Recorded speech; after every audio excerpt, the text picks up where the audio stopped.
Bon, je vais montrer ici des livres de lecture à lire qui en valent vraiment la peine. Et c'est ma sélection de la semaine et je vais donner ces trois titres de livres.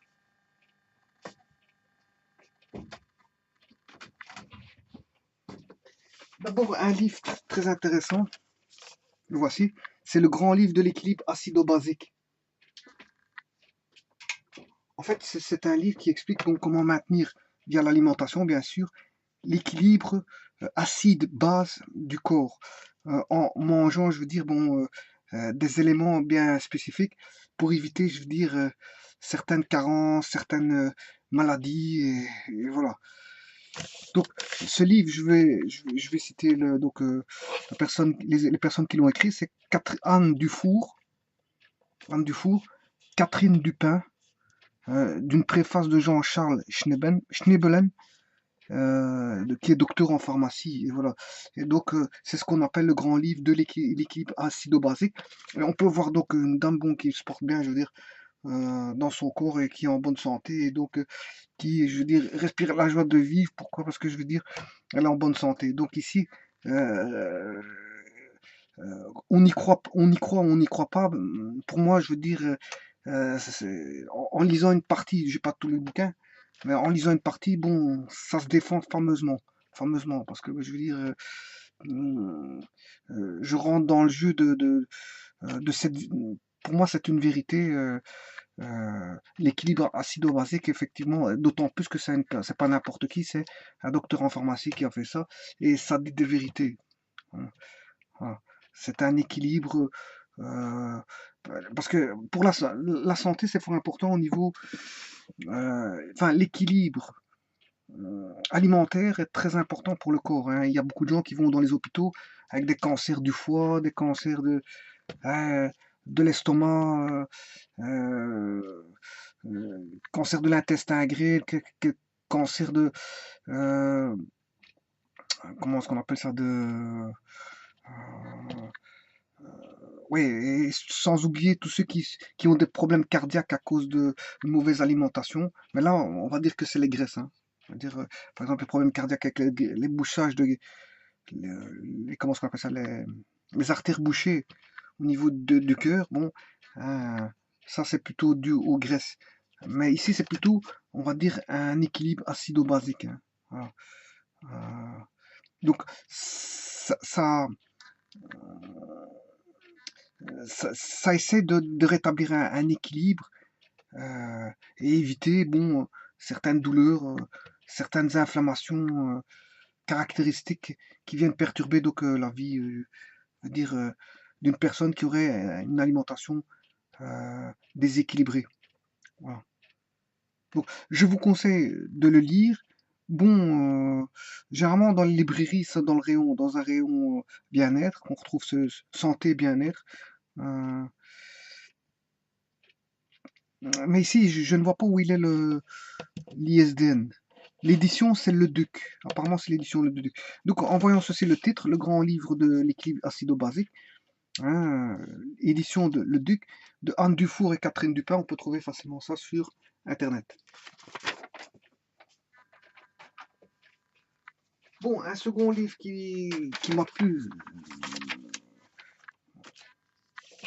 c'est un livre qui s'appelle Macaroné, qui est tiré d'une certaine région de Belgique, qui est la région, je veux dire, du Pays Noir.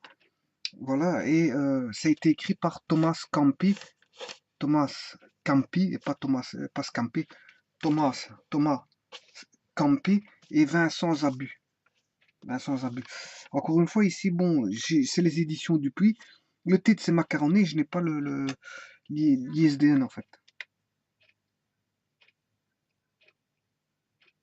En fait, c'est avec une famille, italienne, je veux dire, vivant dans la région du Pays Noir et le papy ayant travaillé, je veux dire, dans les mines, bon, on reçoit, je veux dire, en invité, son neveu et il y a toute une petite histoire relative à la région. Et on voit bien qu'il y a une bonbonne parce qu'il souffre de maladies pulmonaires dues, je veux dire, comment ça s'appelle ça, au travail dans les mines. Voilà, et c'est une très belle histoire, et je vous conseille de la lire. Et bon, ce monsieur est pensionné, et en fait, bon, c'est à lire, j'en dis pas plus. De toute façon, moi, le but, c'est pas de dire ce qu'il y a dans le livre, parce que si c'était pour dire ce qu'il y a dans le livre, autant dire de ne pas, de vous dire de ne pas lire. Mais là, les dessins sont bien faits, l'histoire est bien faite, donc je vous conseille de le lire, et, et je dois garder le mystère, et à vous de découvrir, bon, la petite histoire. Donc ça sert à rien que je commence à dire qu'est-ce qui se passe dans l'histoire et qu'est-ce qu'il y a. J'ai lu aussi un petit bouquin, enfin une petite bande, ça c'est une bande dessinée, hein. J'ai vu, j'ai lu une petite BD, mais j'ai pas pris la photocopie, je le ferai la prochaine fois. Et là, à ce moment-là, je parle enfin, c'est un livre, une BD de 14-18, très bien faite, les dessins très bien faits. Quoique l'histoire, bon, il y a du suspense. À la fin, on découvre quelque chose. Il y a du suspense, mais il y a quelques petits trucs que je n'ai pas aimé, hein. Parce que bon, quand les soldats font face à une bombe et qui ne meurt pas, je veux dire, je trouve ça un petit peu, je veux dire, un petit peu, je veux dire, spécial d'un écrivain. On sait très bien que bon, quand il y a, je veux dire, l'éclatement d'une bombe, qu'est-ce qui peut se passer? Ben, on peut avoir énormément de morts. Alors que là, bon, le groupe qui fait qui est le héros dans la BD, parce que c'était un groupe qui était héros dans la BD, je veux dire, à plusieurs reprises, sont passés à côté de la mort sans ayant même sauté sous l'effet de deux bombes et ils sont pas morts. Ils sont pas morts, mais ça j'ai trouvé un petit peu spécial, bon, parce que je veux dire, je veux bien, c'est un petit peu comme dans les films, hein, je veux dire, ils passent toujours à côté de la mort, mais à un moment donné, bon, faut bien se dire que euh, bon, on on est détaché de l'histoire parce qu'à ce moment-là, s'il y a de la fausseté, on n'y croit plus et on se dit bon là, c'est pas une histoire, je veux dire, attirante. Parce que je veux dire, les émotions, c'est aussi que je veux dire, il y a des personnes qui partent ou qui sont blessées. Là, dans l'histoire de 14-18, il y a eu un blessé, hein. Bon, je dirai pas plus. Je vous demanderai. Enfin, ici, j'ai pas le titre c'est 14-18. Ça, j'en suis sûr. L'auteur, je m'en rappelle plus. Mais c'est une très belle bande dessinée. La prochaine fois, je ferai une copie et je veux dire, je montrerai. C'est un livre à lire. Voilà.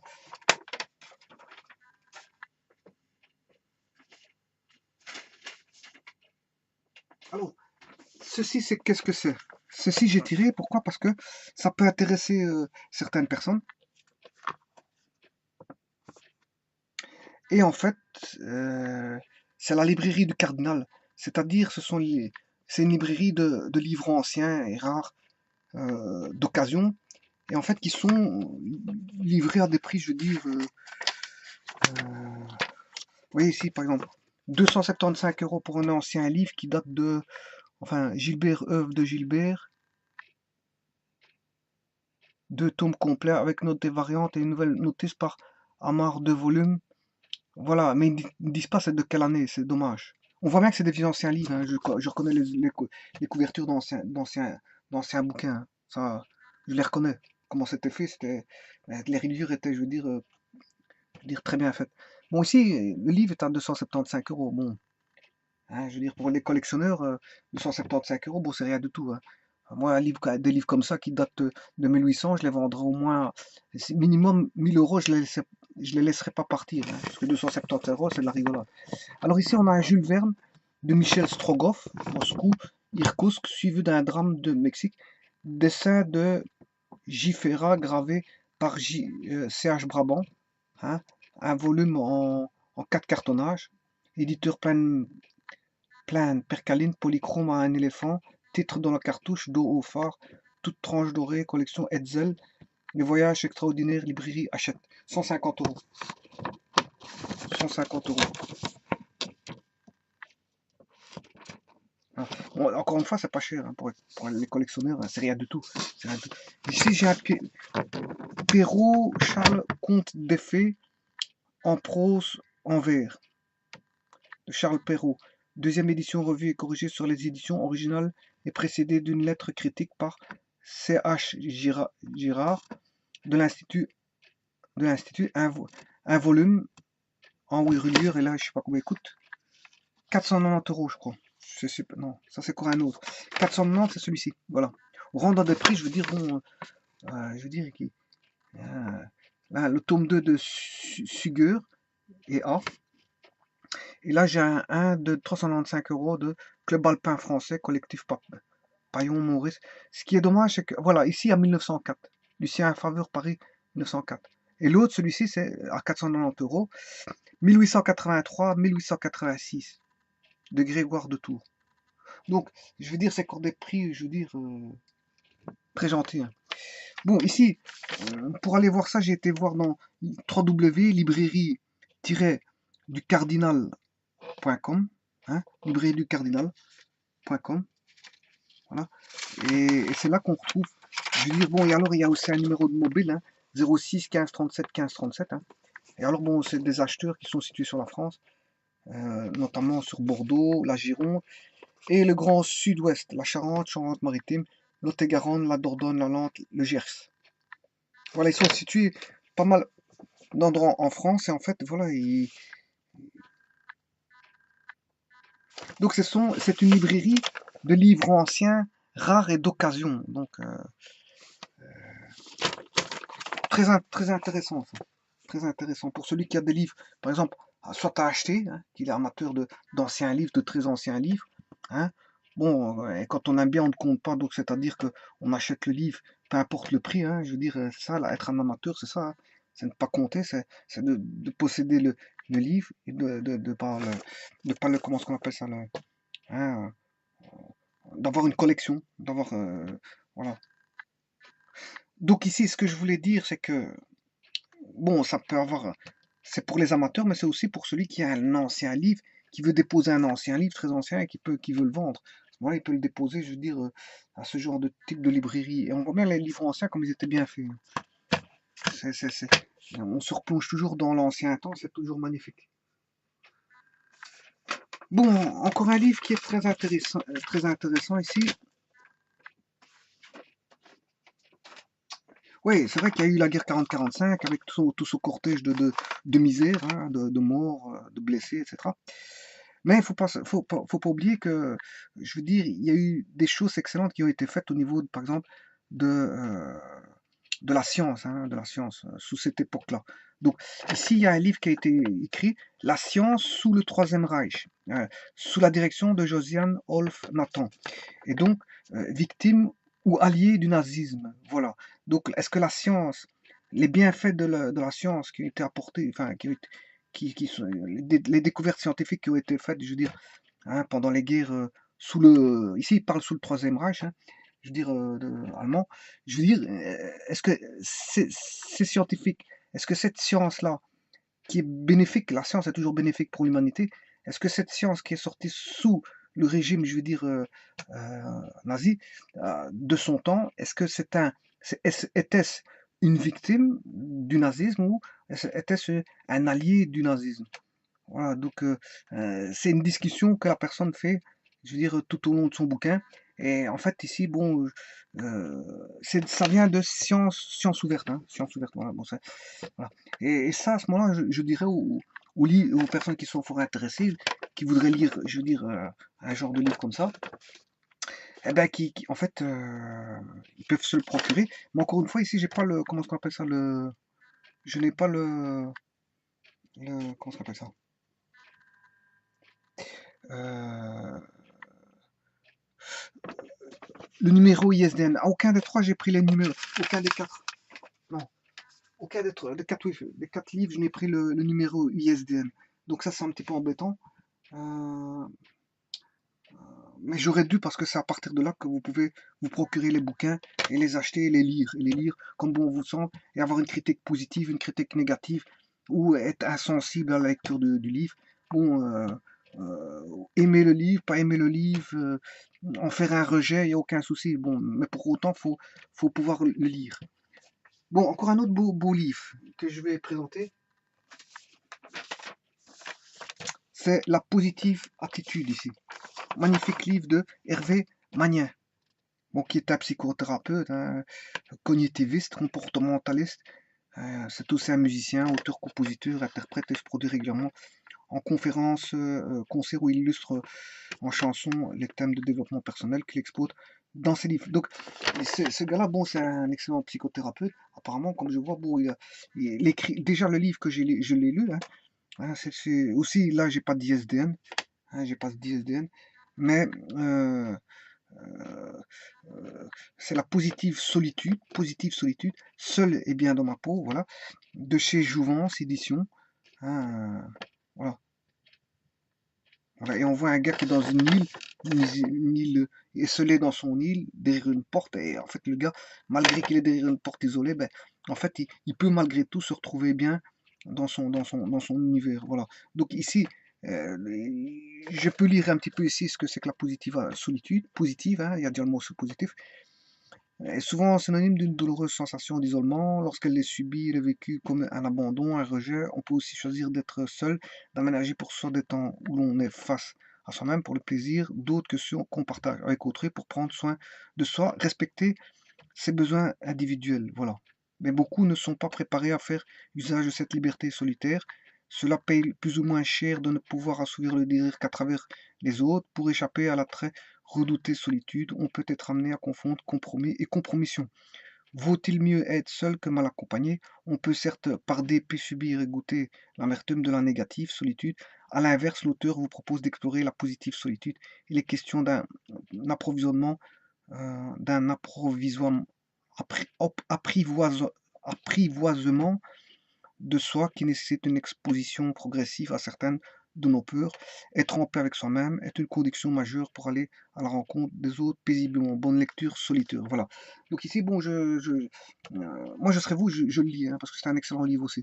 Bon, parce que quand je prends des BD, bon, je les lis bien sûr, hein, je lis les BD et je lis les bouquins que je présente. Une fois que je vous présente les bouquins, je ne peux pas vous les raconter, mais je peux vous dire que je les ai tous lus et que c'est magnifique. Magnifique. Maintenant, positive attitude, bien sûr, les psychothérapeutes, qu'est-ce qu'ils font? Ils essaient de faire en sorte qu'une personne qui a un esprit négatif, bon, tente je veux dire, de se sortir de cet esprit négatif pour essayer d'avoir une pensée positive. Mais maintenant, être trop positif, ça ne va pas non plus, parce qu'on tombe dans un monde, on va dire, irréaliste. Donc, je veux dire, vous trouvez, hein, j'ai déjà vu des livres de positive attitude, mais là, bon, ça virait vers comment est-ce qu'on appelle ça, ça vire vers comment est-ce qu'on appelle ça, l'imaginaire, le- le spirituel. Ok, ok, je suis d'accord, le spirituel, mais ça vire aussi vers on va dire l'idéalisme, et pas le réalisme, pas le réalisme. Donc, il faut faire attention, je veux dire, de ne pas tomber sur des travers positifs, ok, mais à un moment donné, il faut savoir si.